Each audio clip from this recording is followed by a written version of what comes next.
Welcome you, Annette. It's wonderful to have you with us, Great and to be here. um, and welcome to everyone else who's joined us. Different times of the day. I've also got Santiago Montez from Chile who's joined us. Oh, thanks.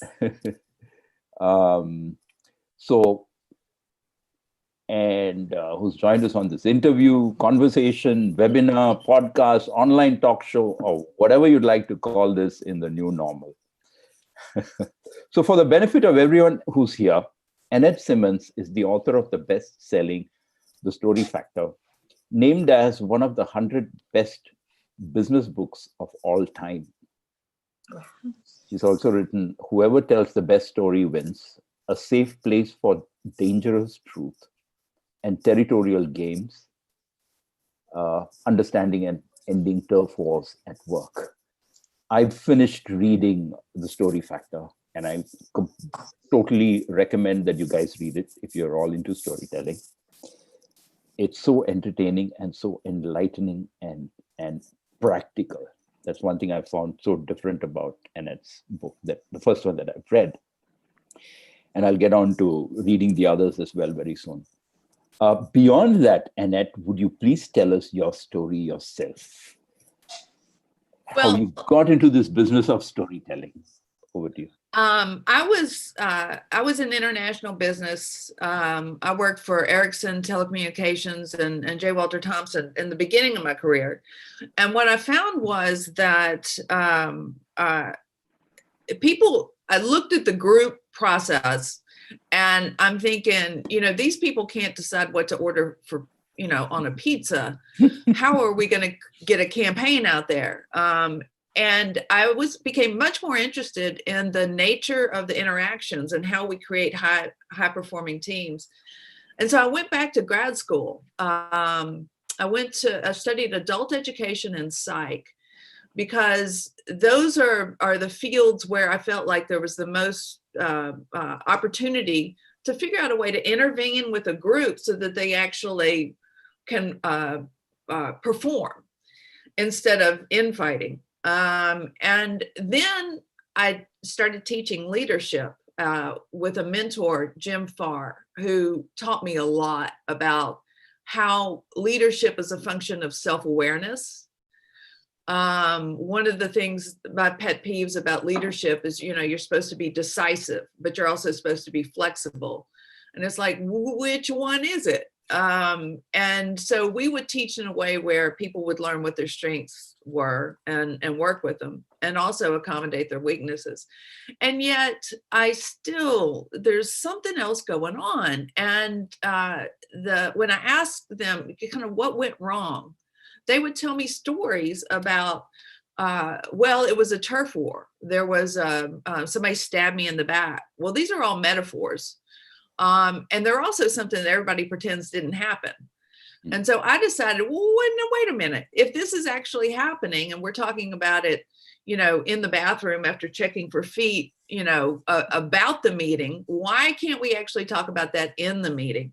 And that's when I started gathering stories of a time when the human dynamics actually destroyed their ability to operate as a team. That book turned into Territorial Games, Understanding and Ending Turf Wars at Work. And so I come from the place of, why are these people getting along? And what can I do to make it better? I discovered that with the turf wars, people are telling themselves stories that translate to us and them. And that as long as they're, pointing the finger over there, then you have an impasse.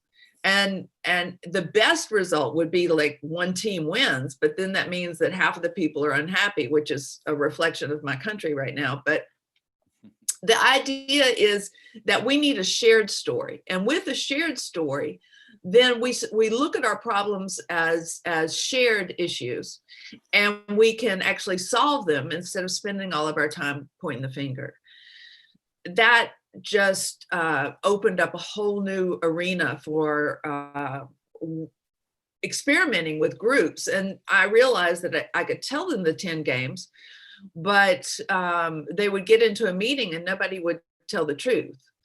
So that's when I designed a way to facilitate a group at a very deep level. For instance,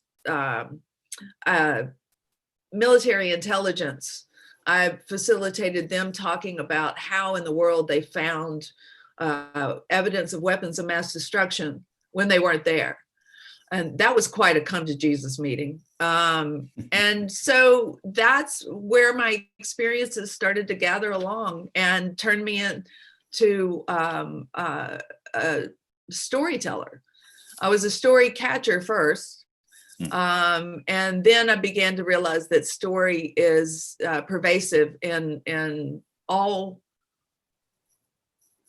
every problem we have can be seen as a function of the story we tell ourselves about it. And so if we're trying to, that Einstein quote, you can't solve a problem with the same thinking that created it. If we can come up with a new, bigger story, which is a composite of all of the others, then all of a sudden we're working from the same place, and solutions flow. So that's how I came to storytelling. Fantastic.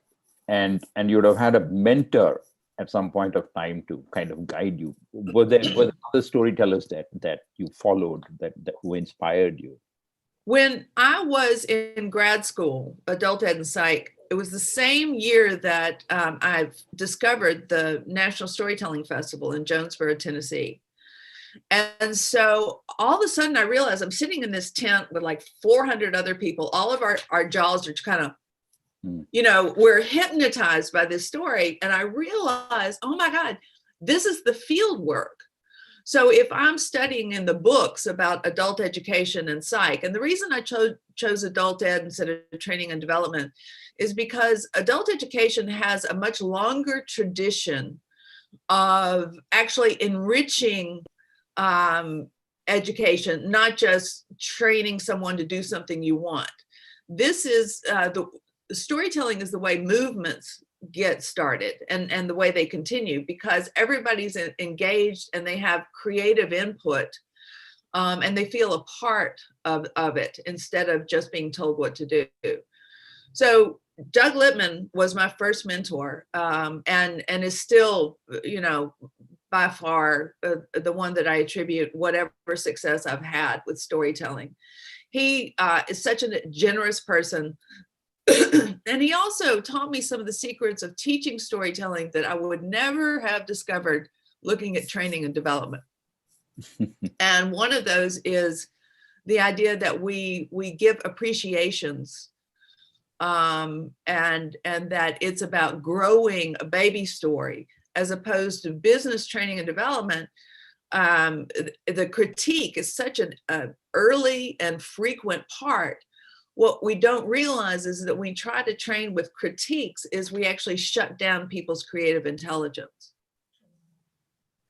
Fantastic. I mean, I like the idea that movements start with storytelling, and some of the people, like, I mean, whether it's Gandhi or Dr. Martin Luther King and a host of others, were all storytellers, and they got people moving and started and believing in something bigger than themselves. And the point for business people is they think Gandhi was a great storyteller. Well, that's actually not true. I mean, that's true, but that's not the point. That's not the decisive point. The idea is, so for instance, if you're an authoritarian manager, and you're a tough guy, you're also a storyteller. And the story you're telling is not necessarily a story of respect for those around you. And it doesn't lift them up and engage them in a way where they want to contribute. You're just telling a story of obedience and fear. And so Gandhi, it's the story you tell, not necessarily, you don't have to be a fantastic storyteller, because everything you do, everything you say, everything you don't say tells a story about, not just about how you feel about yourself, but how you feel about the people around you. And they respond accordingly. Mm-hmm. Fantastic. So, and in today's scenario, the business world is getting really complex and hyper competitive.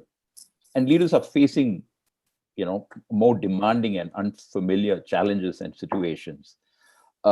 Can this ancient communication tool of storytelling help them define a vision for the team, for the company? Yeah, it's amazing how many people are returning to story because it's the only way to manage chaos, which is, a good description of where we're at with the complexity and all that sort of stuff. And so if you can find a river of meaning that give people a reason to engage, you end up with people who can actually make decisions in unpredictable circumstances. And so the whole thing about obedience is that was fine as long as you could predict. But now that things are complex and chaotic, then we need to have a shared understanding of what our intention is. And that's, for me, the vision story. And the vision story has to be relevant on a human level. It has to give me meaning. It has to give you meaning. And if it just gives you meaning, then, that, again, tells a story. True. So, Annette, with your example of Gandhi, you have already mentioned that, the styles were different. So there are a lot of people who have authoritative styles, and they communicate the decision in a way that, this is the decision and that's how it has to be implemented.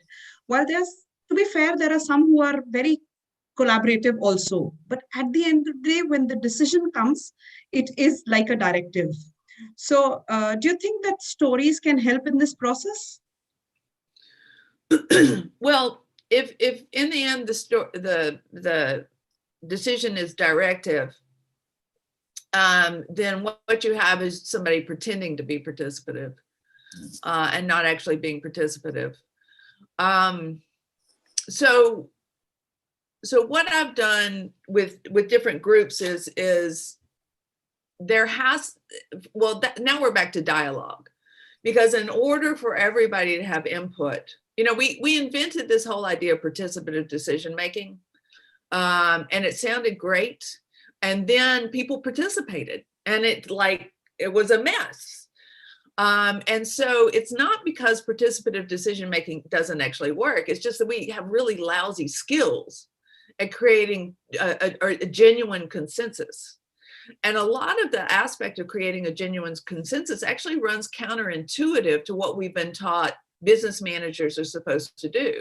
They're supposed to be the decision makers.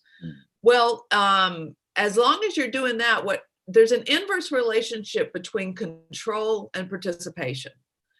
And I mean, I learned that at J. Walter Thompson. I'd have a team of people, and maybe I had a perfect plan, but it was still just my plan. It wasn't everybody else's. Now, get people to participate, and you have to deal with your ego, and so when we get people to participate and we encourage the engagement, then that means down the line they're going to be way more engaged in the implementation of that decision. And so ideally, we're getting as close to consensus as we can. If you want people to innovate along the way, they need to understand much more of the intent, the reasons why, and also the ethics. And I've gotten into that with the third edition. It was people are very concerned about the ethics of business, and you can see employee activism in a lot of the global tech firms. And now they're coming back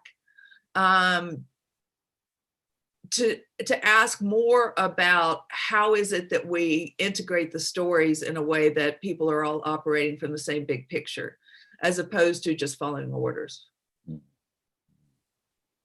True. I recently saw one of your interviews where you talk about the women in the boardrooms and the fact that you were a story catcher.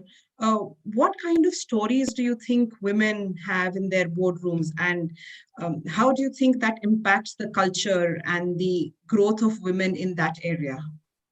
Okay, now we're getting into this book I'm trying to write now, and I'll try to be brief. It's not my best thing.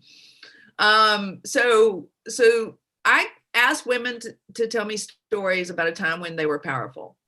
And then I started asking men to tell me a story about a time when they were powerful, because I was getting this sense that what women call power is not at all what men call power. And so as the story started to unroll, men very often will reference some sort of external evidence as to their power. For instance, I now manage 400 people, or I was able to get promoted in 6 weeks. These are numerical, sort of objective criteria. When the women started telling me stories about power, our stories are very often, or, I helped someone who then got a promotion, but it never did, reflect back on my paycheck. And yet that was still, one of the most powerful moments in my life. One of the most powerful moments in my life was when there was a gunshot victim, and I rushed in, and everybody else wasn't helping. They were screaming, they were yelling, and I was the one who looked him in the eye and told him it's going to be okay. And I was there for him.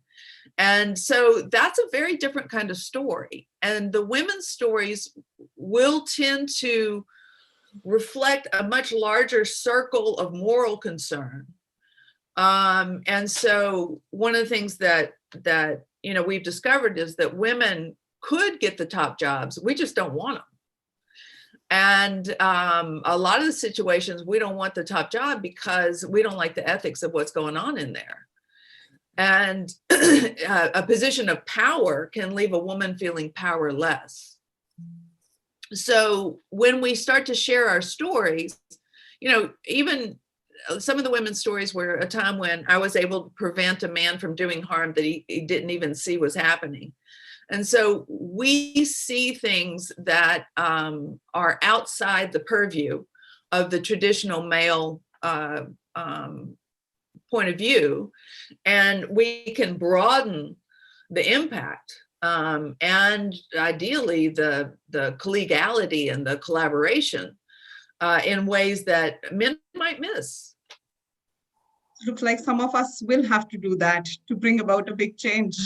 We need a big change. And I tell you what, the people who call me and that I'm consulting with, even in the high-tech world, are very concerned about climate change and ethics. And of course, the ones who aren't wouldn't call me, but they're really reflecting not just what their specific personal circumstance is, but how do we create a bigger story where we're going to actually survive. True. Beautiful. Okay. So in these times where people are extremely diverse, so what if we would ask you to tell us a story that has probably brought everybody together and make them move towards a common goal or a common objective, be it in the outside scenario or be it in a corporate scenario or anything? How do you bring people together through stories? In our conversations about doing this podcast, you mentioned the Pentagon story. Yeah. And that's an example that comes from, I think I hadn't even written The Story Factor yet. I was focused on how to create dialogue. And dialogue is a function of a particular mood. The deep and meaningful conversations don't happen spontaneously. You actually have to prepare for them and create a space, and they call it a container. And so how do you shift the emotions of the group? Well, I was working with a group from the Pentagon that was responsible for budgeting for the housing of soldiers and their families. And if you've ever been to a budget meeting, and we all have, you walk in and it's a big turf war. You know, everybody, that we lie to each other, like, and we know we're lying to each other. So when I ask people, it's like, okay, so you figure out what your budget is, what you need, and then what do you do? And they're all like, double it or add 30%. And that's what you walk in the room asking for. And so it's in terms of truth, it's like, I had to minimize that sense that, you know, I have to ask for more than I want or else I won't get what I need. And so I told them, we need to talk about testosterone. And they looked at me like, did she just say that? I said, now, when we are in a war fighting situation, and so using some of their jargon, we need to elevate the amount of testosterone because it helps us fight, it helps us win, and that's what we're there for. So in traditions for eons, there have been speeches at the beginning of a battle. So one of them comes from Shakespeare. Once more into the breach, dear friends, once more, fill this wall up with our noble dead. In peace, nothing so becomes a man as modest stillness. But when the winds of war blow in the ears, stiffen the sinews, summon up the blood, disguise fair nature as hard favored rage. And so by the time I finished, they're all going, ooh, ooh, ooh. And I said, okay, this is the state at which we win a war. However, this is the budget meeting. And in a budget meeting, what we're supposed to do is we're supposed to slow down. We're supposed to share information. We're supposed to reallocate resources so that you know, we take care of the soldiers and their families. And so then I read Billy Rowe's poem, The Unknown Soldier. There's a graveyard near the White House where the unknown soldier lies, and the flowers there are sprinkled with tears from mother's eyes. I stood there not so long ago. I knew I wouldn't remember this. I stood there not so long ago with roses for the brave, and suddenly I heard a voice come from out the grave. And then this soldier in this poem is asking, you know, is our victory so sweet? Is that big reward you offered selling pencils in the street? Until the final part, which is, I wonder if the kings who planned it all are really satisfied. They played their game of checkers and 11 million died. So you can feel the difference in the tone. And when we got to that place, there wasn't a person in there that didn't understand the sacrifice and the suffering that soldiers experience and that their families do. And it's a place of caring, of deep caring. And it's a place where my needs come second to the needs of the soldiers and their families. So I said, this is a place from which we can have a budget meeting. And it changed the mood, changed the orientation, changed the story in a way that changed the outcome. At the end of the day, there was much less infighting, much more information shared, and a much more equitable budget created. Brilliant. Absolutely brilliant. What's interesting about that story, and about stories in general as well, I think, is how quickly you can change the mood and get people's attention to what you're, you know, to the objective of what you're there for, right? One of the issues I have when I'm teaching storytelling is people are like, oh, I'm not a good storyteller, or, you know, that's not me. If you're breathing, you're a storyteller. Mm-hmm. And you're just not paying attention to the story you're telling. And so paying attention to the stories we're telling is paying attention to the rivers of meaning that cause people to either engage or not engage. And the obstacle most business people have, is that they themselves are afraid to engage in the storytelling, because it is a level of vulnerability that feels very risky. But my point is, in the dance of trust, you have to go first. If your people are going to trust you, they need to see evidence that you trust them. And telling a story without the idea that somebody's going to misconstrue or mock you, that's an act of faith. And, you know, one thing that people are craving right now, they don't want any more of your information. They have too much damn information in the first place. What they want is faith. Faith that you're a good person, that you're here for the right reasons. And so you show faith first. And then that gets the dance of trust going. Beautiful. Love that. Love the idea of a river of meaning and dance of trust. I mean, if you can just hold on to those thoughts in your head when you go into a meeting, you're pretty much in the right place.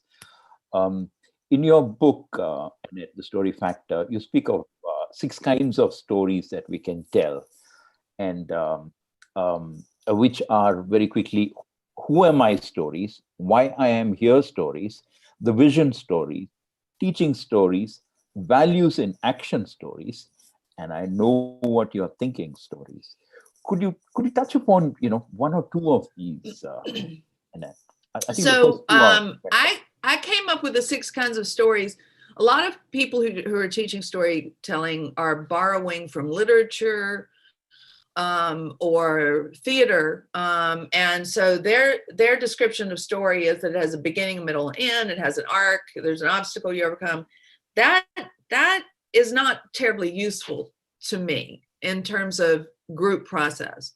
What is useful is the idea that people need to know who you are, and you may think they know who you are, and trust me, they think they know who you are, and it's probably not the same story, you know, because every time we're starting a meeting, the people in there are like, oh great, so how much extra work is this going to mean for me? And so they have a story that, you know, you're just trying to get them to do your work, and they get defensive. But if you can tell a who I am, why I'm here story that causes them to decide, wow, we really are on the same page here, I really do admire this person, then you're getting more engagement, and people are involved in a way that causes them to be more creative. Now, we do want to make sure that we have some guidelines. And so the vision story is the idea of where we're going. I don't need to lay out each single step like coding for DOS. But the idea that we're going to this tree over here, and then people can figure out lots of creative, innovative ways. So value in action story is the idea that what are our values? And so speed and efficiency have been values for so long that we have squeezed out generosity and authenticity. And so we need to have express some values that address the human need to feel like you belong. And then the teaching story is it's easier. You know, you can give a demo to somebody that will, like the Fuller, the vacuum salesman, they would throw dirt on the floor, vacuum it up. What you see, you believe. Well, if experience is the best teacher, then story is second best. And so story gives people the opportunity to, it was the original virtual reality. So they end up with a demo, and there are many lessons that need to be taught over and over again. And so making it fresh each time is the teaching story. And then the I know what you're thinking story is something I developed because when I walk in to facilitate dialogue, I knew what they were thinking. You know, some chick from North Carolina is you know, going to come here and make us hold hands and sing Kumbaya. And so when I would tell a story about that, they would laugh. But then I was able to say, I know what you're thinking. And that's not true, where they don't have to stake themselves out. but they can overcome their own objections by the way that I told that story. Fantastic. I love the idea of experience being the best teacher and storytelling stories being the second best. And stories being the original virtual reality. You think virtual reality was a modern concept, but storytelling beats it. It's a lot cheaper. and yeah, you're using software which already exists in the listener's brain, right? And that's the sensory motor software. So storytelling is embodied communication.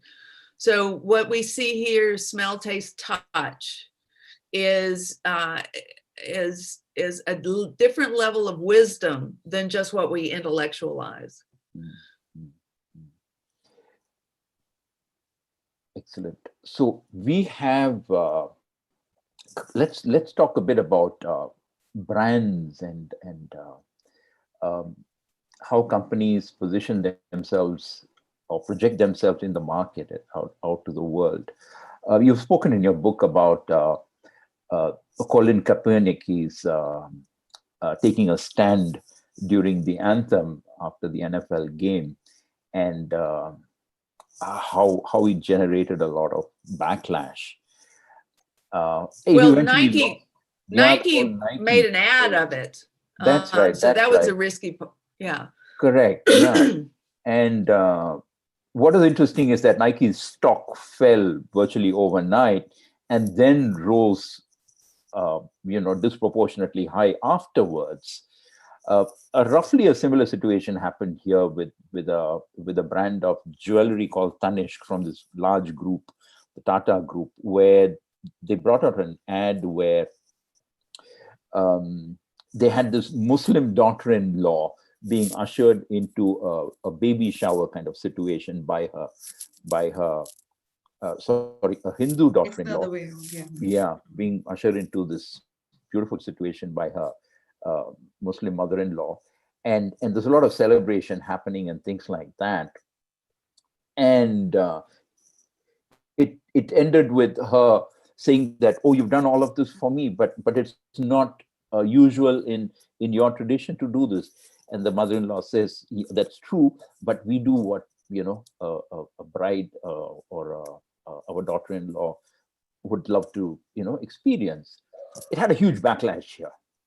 I mean, yeah. the interfaith sentiments get all funny with ads like this. Although we have the second largest Muslim population in the country, and everybody lives pretty much peacefully and with each other. They work peacefully with each other. So that's what happened.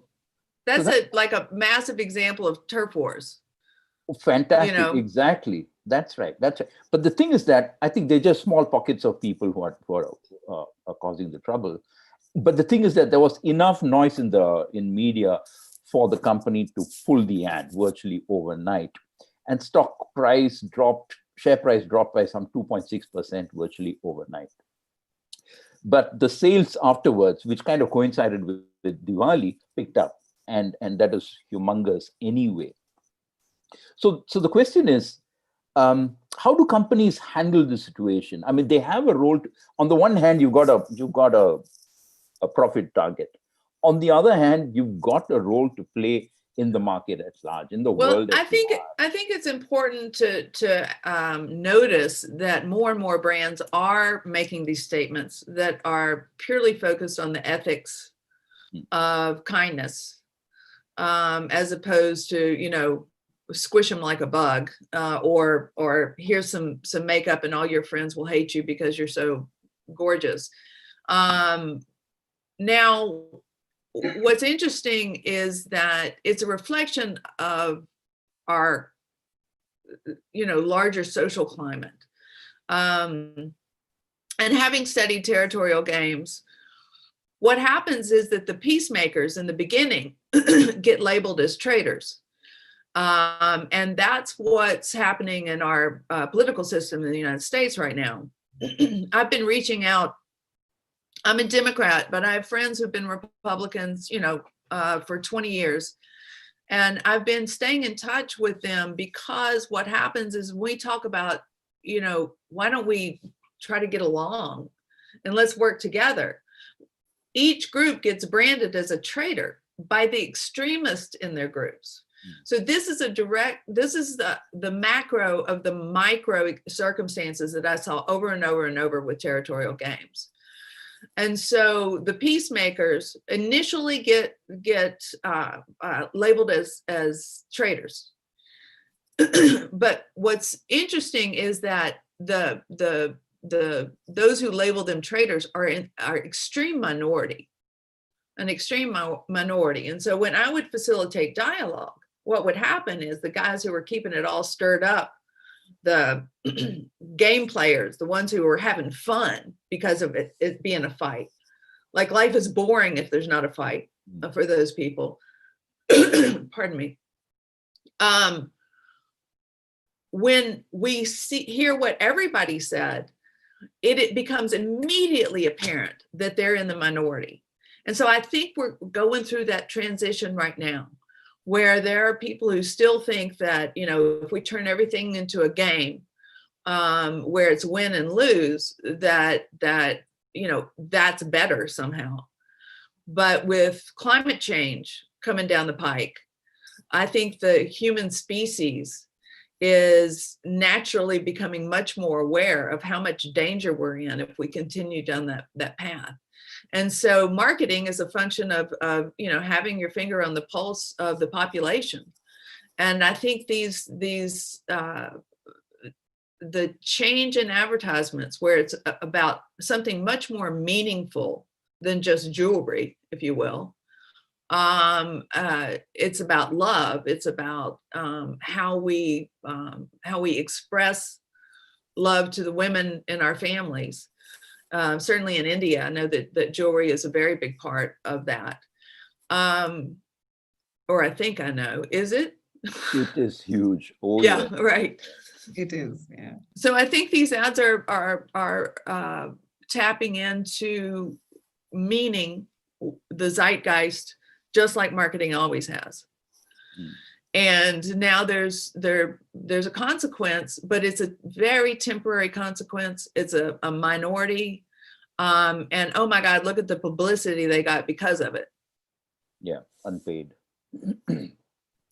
And I think in the interesting thing also is that with stories like these, at the end of the day, and all, whether it's climate change and other socially relevant stories, they actually at the end of the day bring people together, and in the long run that makes business sense. Yeah, doesn't it? I mean, that's what they're in business for, and the stories they're just going to make sense at the end of the day. And I think what this kind of a scenario did here in India is that it acted like a catalyst, and there were so many multiple stories coming out from the audience at large about such scenarios and how they felt about the entire thing. So the brand kind of brought about that awareness and brought about more information to general public that this thing exists and people live happily in such diverse religious scenarios also. So that's also an important aspect of the entire episode, I think. And also what you're talking about, Shruti, is a phenomena of storytelling that I discovered early on, which is you tell a story and you get a story. Absolutely. Yeah. And so when I'm teaching storytelling, I have to tell stories, and people get in that mode, and then all of a sudden they just burst forth with so many stories. So I think that what you're pointing out is also an important aspect of storytelling. Absolutely. So my last question is actually on this aspect only. Recently, I was hearing a leader speak who had started an initiative wherein he decided to have lunch with all of his colleagues. So, decided to have lunch with one colleague every day, different colleague every day. And the objective in his mind was probably to gain some ideas, get feedback, get ideas. But ironically, what he observed was at the end of the day, it was the other way around. It was that people kind of found him as a person sitting there, willing to listen to him, willing to listen to their stories without judging him, without judging them, and without having an advice to give, just listening. So I think that too is a very important aspect of storytelling, that you have to be patient and listen to stories as leaders. What do you have to say of that? Yeah. Well, I have a whole chapter on story listening and the story factor, because I discovered, and all this is from discoveries, that sometimes changing someone's mind is just a function of letting them tell their story and listening with such intense curiosity that they can hear themselves talk. And what happens is that as they're telling their story, they begin to get insight on their own story. And people value their own conclusions more than they value ours. So it's also, reflected in the Socratic method, that asking questions and helping them get to their own conclusions means that they're going to value those conclusions much more highly. And so you may be coaching someone and you see, you can see what their problem is. They have an abrasive personality, or they're too timid. But if you go in and say, you know what, you're abrasive, that doesn't help. But asking them to tell their story about what it's like to try to get, cooperation, if you listen carefully enough, they're gonna begin to reflect on their own story in a way that may lead them to understanding that they're not getting what they want doing it the way they're doing it. And there's no ego involved necessarily about being right. So that in the freedom, in the privacy of their own mind, they can come to their conclusions. And their behavior changes much faster than walking in and saying, you need to speak up more, you're too timid. Absolutely. So that is really effective as far as coaching is concerned. Yeah, agreed. Okay, thank you so much. That were our set of questions to you, Annette. Now we ask our audience to ask their questions. You can unmute yourself and ask your questions with Annette, please.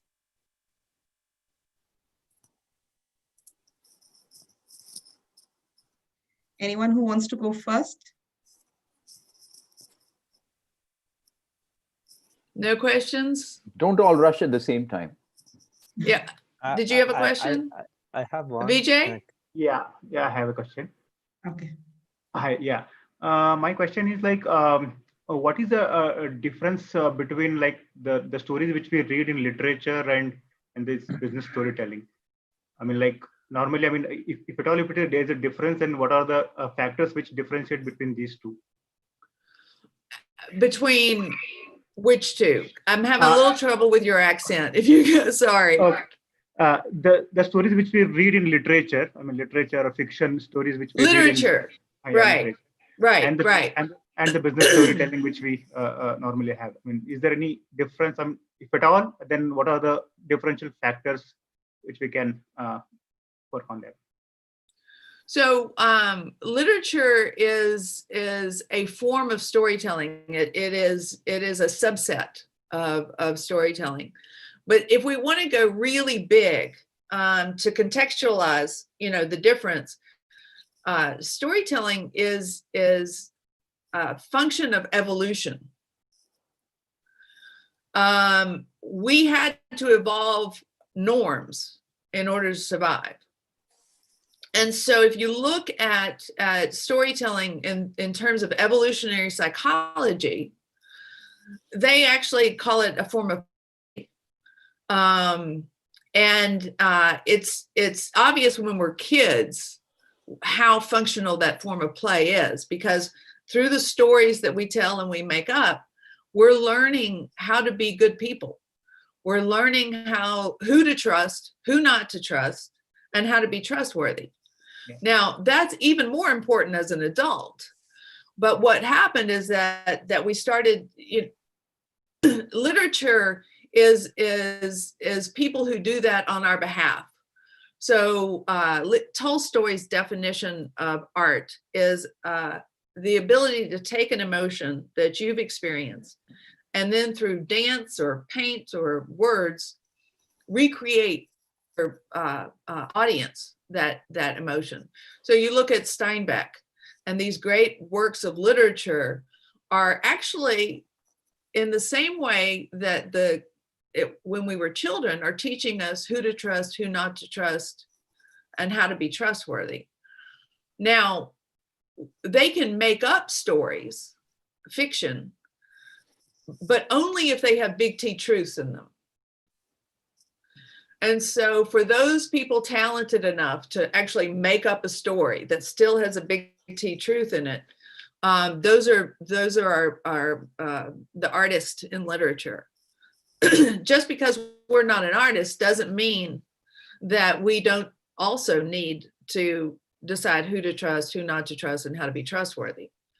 And so we do it for ourselves all the time when we're interacting with family members, the way that we tell stories over and over and over again. Do you have any stories like that in your family? Oh, yeah. So that's our form of art, if you will, teaching us who we are and who we aren't. Lovely. Big T truths. Juanma, you had a question. Juanma? Yeah, hello, Annette. Thank Hi. you for your talk. I was wondering, how can you change that conception that right now in the business world that storytelling is equal to tons of revenue? I mean, like, there's a lot of people Right. who say tell stories to sell. I mean, so I call it like it's not right now storytelling, but story selling. So how to change that? Because I think that it's all about connection, about how you can create, like you said, a bigger story that encapsulates all the audience you want to reach. Yeah, I actually quit working with people who need to be sold on storytelling.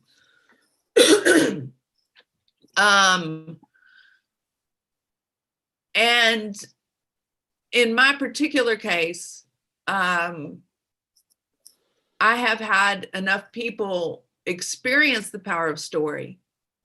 And then I say, I want to be able to do that too.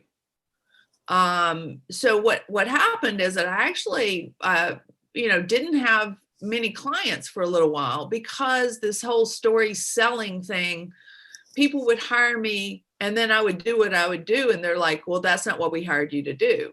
So I had to make a distinction between those people who just think that storytelling is a function of how to control someone else's narrative.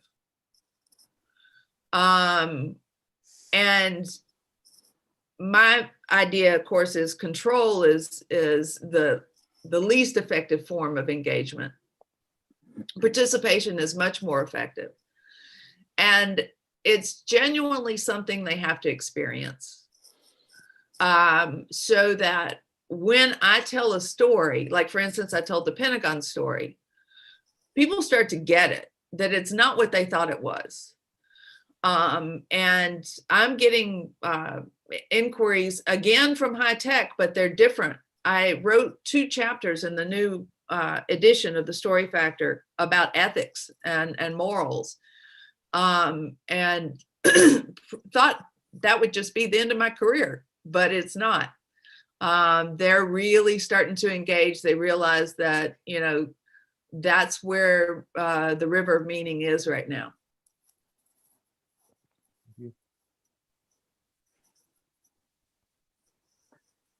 Any other questions, anyone?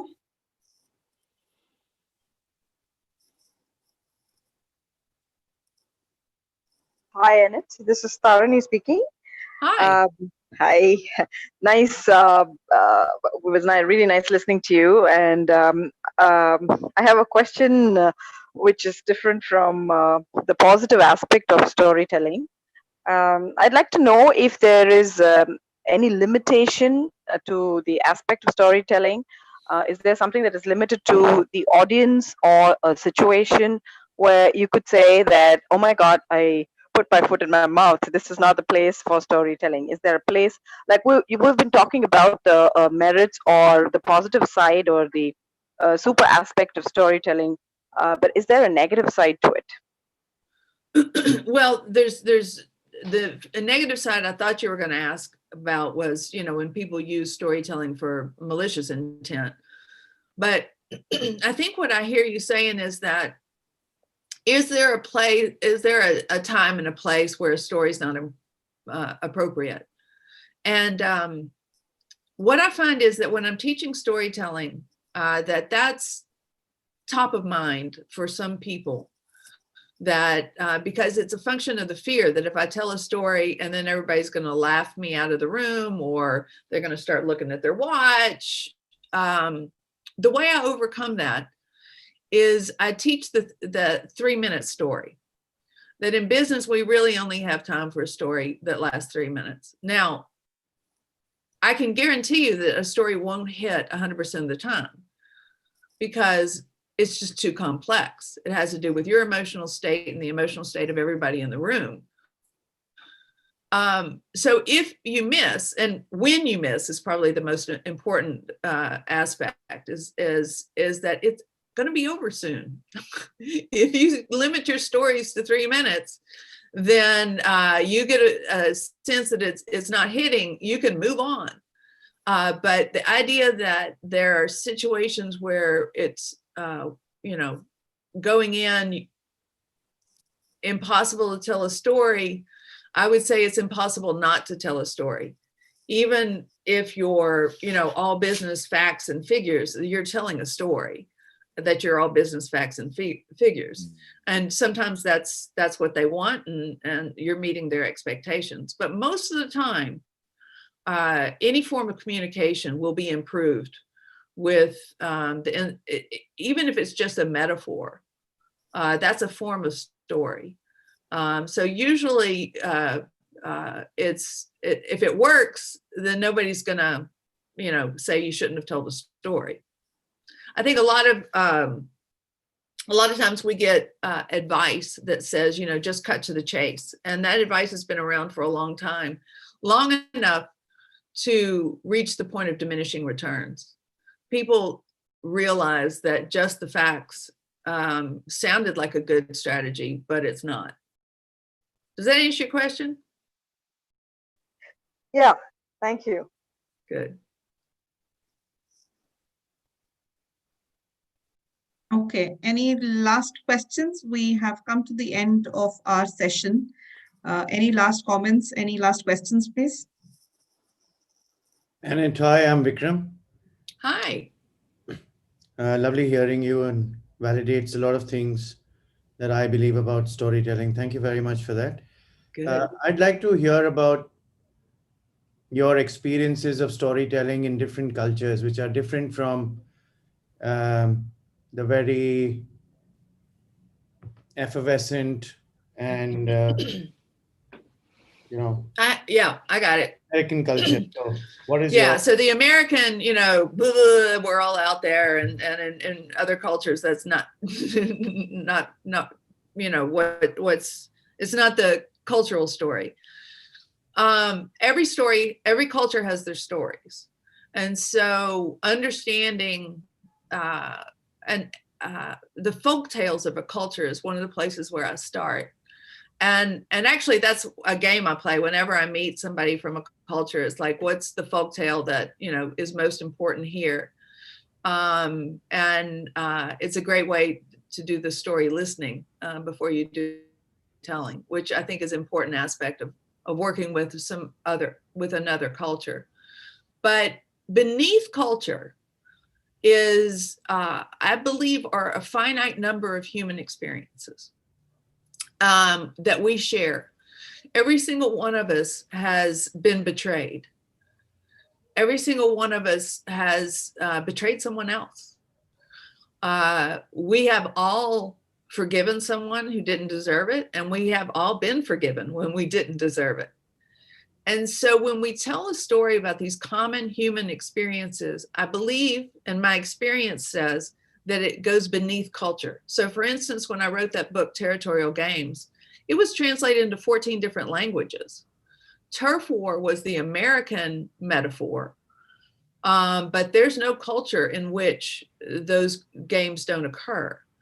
And so when I'm working cross-cultural, first thing is I'll tap into the folk tales of that culture.